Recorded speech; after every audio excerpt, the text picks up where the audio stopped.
Get in the car. Imani Ashford stared at the black sedan idling at the curb, its tinted windows reflecting her pale face. The man in the sharp suit stood by the open door, expression carved from ice. I didn't apply for anything, she said, stepping back. Your resume crossed the right desk. My employer needs an international lawyer. 15 million won monthly. Interview starts now. 15 million won. 3 times what any firm had offered. 3 times what she desperately needed. Her phone buzzed. A text from the hospital. Asterisk payment overdue. Treatment suspended until account cleared. Asterisk. Her mother. The experimental treatment keeping her alive.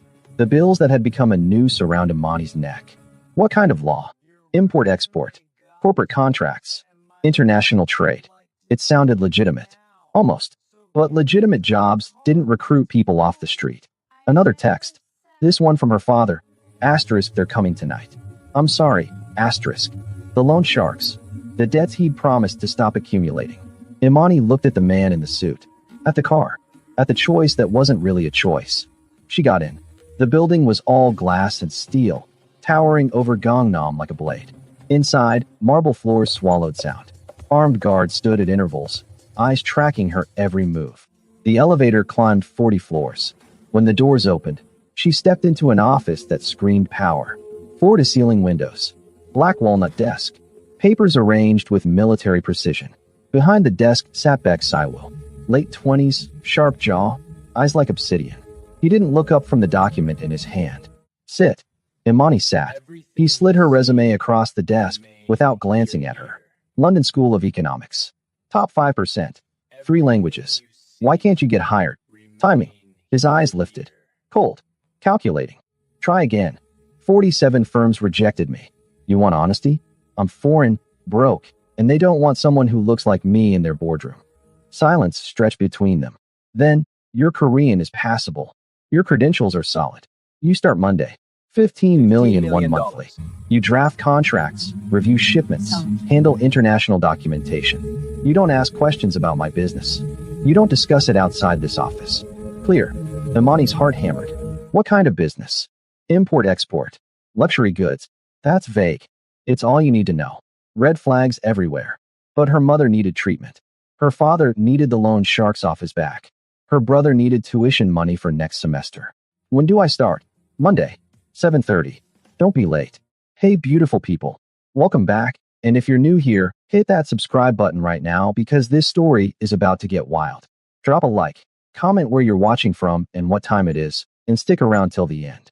Trust me, you don't want to miss this. Now let's get back to it. Monday arrived like a guillotine. Imani wore her interview suit, the only professional outfit she owned that didn't have visible wear. Saiwa's assistant, a thin man with wire-rimmed glasses, dropped a stack of contracts on her desk. Review by noon. Mark discrepancies. The boss doesn't accept mistakes. For hours of dense legalese. Shipping manifests. Export licenses. Everything looked legitimate on paper. Almost too clean. At noon, Saiwa appeared without warning. He took the contracts, flipped through her notes, face unreadable. Acceptable. Faster next time. He left before she could respond. The pattern held for 2 weeks. Work. Silence. Saiwa's cold efficiency. No small talk. No acknowledgement beyond instructions. Her first paycheck hit her account exactly on time. 15 million won. Imani transferred funds to the hospital immediately. Paid the first installment on her father's debt. Bought real groceries for the first time in months. That night, she slept without the crushing weight on her chest. But the cracks started showing. Armed men at every entrance. Cameras in every corner. Meetings behind soundproof doors. Clients who arrived at strange hours. Faces tight with fear disguised as respect. One afternoon, she passed Saiwa's office. The door was cracked open. The shipment cleared customs. No problems. Good. Move it to the warehouse tonight. Stay quiet. Yes, Hyungnam. Hyungnam. Not boss. Not sir. The word they used for Mafia leaders. Imani's blood turned cold. Friday evening. The assistant appeared at her desk with an envelope and an address. Boss needs these delivered. Warehouse 7, Incheon. Tonight. It's almost 8. He said urgent. She took the envelope. Considered refusing. But 15 million won bought compliance. The drive south took an hour. Industrial districts grew emptier with each mile. Warehouse 7 sat at the port's edge, massive and unmarked, surrounded by chain link fencing. She parked near the side entrance. No phone signal. Perfect. She approached the main door when voices filtered through the metal walls. Loud. Commanding. She stopped. Looked through a gap in the siding. What she saw made the world tilt. Men in tactical gear. Shipping containers ripped open. Luxury furniture dismantled. Inside the furniture, cash.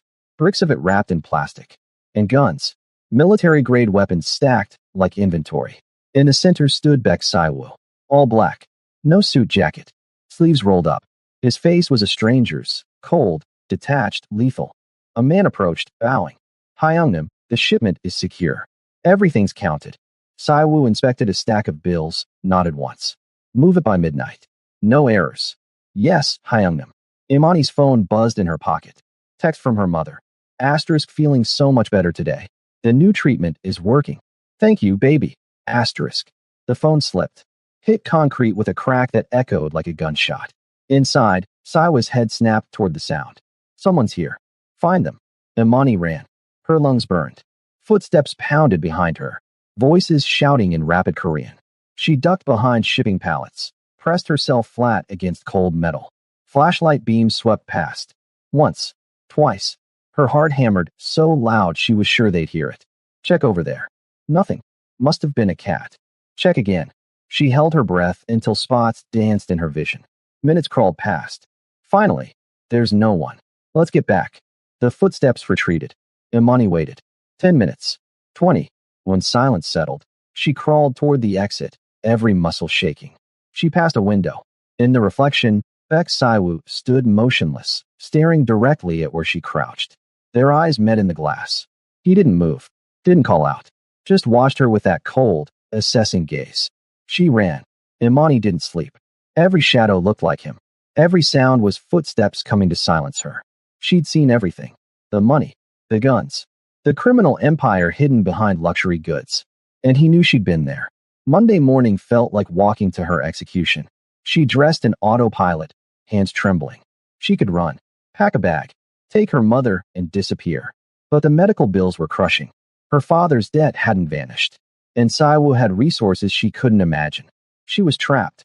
At 7:40, she sat at her desk, staring at her computer without seeing anything. 8:30. Siwoo's door opened. Imani. My office. His voice was calm. Too calm. She stood on numb legs. Walked inside. The door clicked shut. Siwoo stood by the window, hands in pockets, back to her. Silence. Then, you were at the warehouse Friday. Not a question. I delivered the documents like you asked. To the front desk? Yes. He turned. Those black eyes cut through her. Don't lie to me, Imani. Her name. He'd never used it before. I don't know what. I saw you. His voice dropped. Running like prey. You saw everything. Her throat closed. No point lying now. I won't tell anyone. I swear. I need this job. My mother. Your mother. St. Mary's Hospital, room 304. Stage 3 treatment. Bills paid through next month. He stepped closer. Your father's gambling debts. Loan sharks threatening your family. Your brother at university in London. Another step. I know everything about you, Imani Ashford. I know you're desperate. That's why I hired you. Terror spiked through her veins. He backed her against the wall, one hand braced beside her head. You're afraid of me. She forced herself to meet his eyes. Shouldn't I be? Something flickered across his face. Surprise, maybe. 2 choices, he said quietly. Leave Seoul tonight. I'll cover your mother's treatment for a year. Fresh start somewhere safe. Hope bloomed in her chest. And the second? Stay? Work for me. But you know too much now. That means you don't leave without permission. Don't talk to police. Don't run. His gaze held hers. You belong to me. The words should have terrified her. They did. But underneath was something else she didn't want to name. If I stay, my family is protected? Yes. Your father's debts disappear. Your mother gets the best treatment. Your brother finishes university without worry. What do you get? His lips curved slightly. Your loyalty. Your silence. Your skill. That's all. For now. She thought of her mother's smile yesterday. Her father's shaking voice. Her brother's dreams. She thought of the guns. The cash. The cold efficiency of Siwoo's orders. I'll stay. The words left her mouth before she could stop them. Siwoo studied her face. Then stepped back. Smart choice. Is it? We'll see. He handed her a folder. New contracts. Review by end of day. And Imani. She looked up. Don't ever lie to me again. 3 weeks passed in a haze of normalized corruption. Her mother's treatment improved dramatically. Experimental drugs appeared on her chart. Her father stopped calling in panic. The loan sharks vanished. At work, Saiwu remained distant but watchful. He never mentioned the warehouse.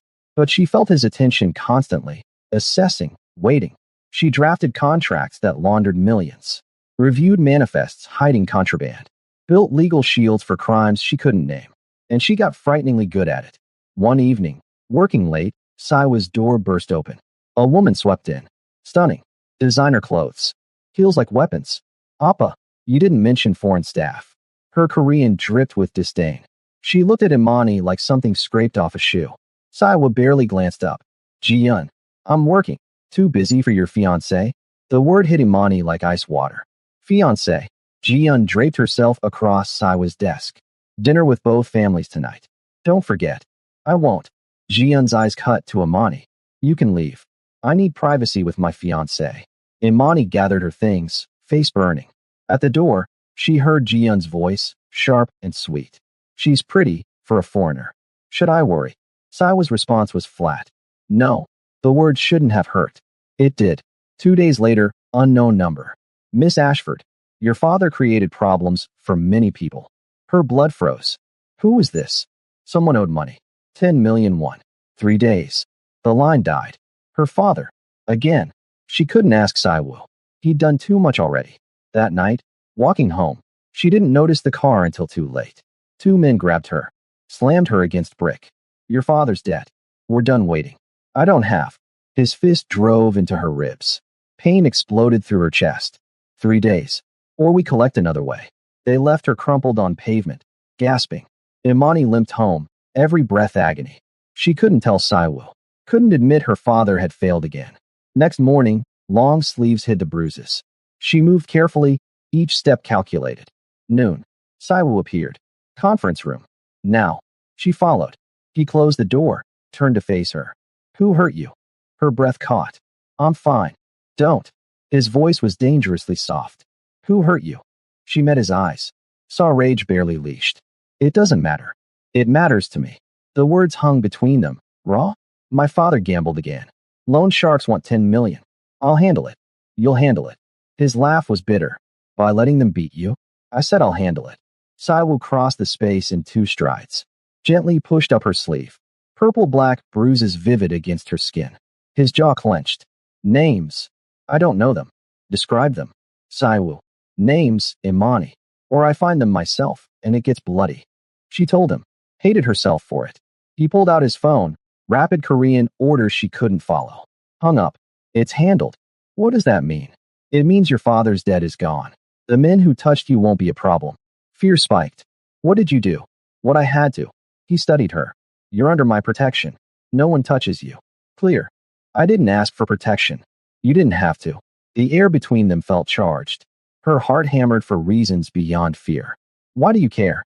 Saiwa's expression shifted. Something vulnerable beneath the ice. I don't know. The honesty shook her more than threats ever could. That night, she lay awake replaying it. Saiwa was a criminal. A man who trafficked guns and laundered blood money. Engaged to someone else. But he protected her without hesitation. Without asking anything back. And God help her, that mattered. Next morning, Ji-yun waited by her desk. You're the lawyer. Imani right? Yes. Ji-yun smiled coldly. Stay away from Saiwu. He's mine. Whatever you think you see. It's not real. He doesn't care about you. You're just useful. Imani held her gaze. If you're so sure, why are you here? Ji-yun's smile faltered. Exactly. Imani turned to her computer. Excuse me. I have work. Ji-yun left, fury in every step. But the words echoed. Just useful. Imani told herself it was true. That what she felt was misplaced gratitude. Nothing real. She almost believed it. Until that evening when Saiwu dropped a small box on her desk. What's this? Open it. Inside, a new phone. Expensive. Your number's being tracked, he said quietly. Use this. Only I have the number. Why? His eyes met hers. Because I won't lose you. The words felt like a confession. And Imani realized she was in more danger than she'd thought. Not from the Mafia. Not from enemies and shadows. From him. And from what she was starting to feel, 2 months in, everything shifted. A business dinner, exclusive restaurant, private floor, all the major crime families present. Imani attended as Saiwa's legal representative, wearing a borrowed dress that made her feel exposed. Ji-yeon arrived on Saiwa's arm, dripping designer labels. She made pointed comments all evening. Must be hard adjusting to Korea. Where was it you're from again? Saiwa said nothing, jaw tight. Then Lee Mi-ho noticed her. Son of a rival family. Charming, dangerous. A beautiful lawyer? Saiwa always finds the best. He asked about British law, African culture, kept refilling her wine. Saiwa's knuckles whitened around his glass. When Miho leaned too close, Saiwa interrupted coldly. She's working. Back off. Miho smirked. Protective of employees, Saiwa SSI? Ji-yeon's eyes narrowed. She saw everything. After dinner, Saiwu cornered Imani in the hallway. Stay away from Lee Miho. He was being friendly. Men like him are never just friendly. What about you? The words escaped before she could stop them. Saiwa stepped closer. Careful, Imani. Or what? His eyes darkened. You don't want to find out. But he didn't move away. Days later, Ji-yeon made her move. She dug into Imani's background. Found everything. Used it to humiliate her at a company event. Must be hard supporting your family on a lawyer's salary. Or is my fiancé paying you extra? The implication was vicious. Imani didn't react. My personal life isn't your concern. She walked away with her head high. But later, alone in her office, she broke. Saiwu found her. Saw her wiping tears quickly. For the first time, his expression softened. What Ji-yeon said. It's fine. I'm used to it. You shouldn't have to be. He reached out, almost touched her face. Caught himself. Pulled back. Go home. I'll handle Ji-yeon. Why do you care? He didn't answer. Just left. But something had shifted between them. A week later, everything exploded. Miho's family grabbed her outside her apartment. Leverage against Saiwu. She woke tied to a chair in a warehouse. Miho was almost apologetic. Nothing personal. Just business. He called Saiwu. We have something of yours. Saiwu went feral. He found her within 2 hours. Stormed the warehouse with brutal efficiency. When he untied her, his hands shook. Did they hurt you? His voice was deadly calm, but his eyes were wild. I'm okay. He turned to Miho. What followed was vicious. His men had to pull him off. Afterward, he carried her to his car despite her protests. Drove to his penthouse. You're staying with me. You're not safe anywhere else. Saiwu. This isn't negotiable. Living together changed everything. Domestic moments. Her making British breakfast. Him trying beans on toast, confused. This is different. She laughed. Really laughed. He stared like he'd never heard it before. Late night work sessions at his dining table. Her in glasses, hair messy. He caught himself staring. What? Nothing. They started talking. Really talking.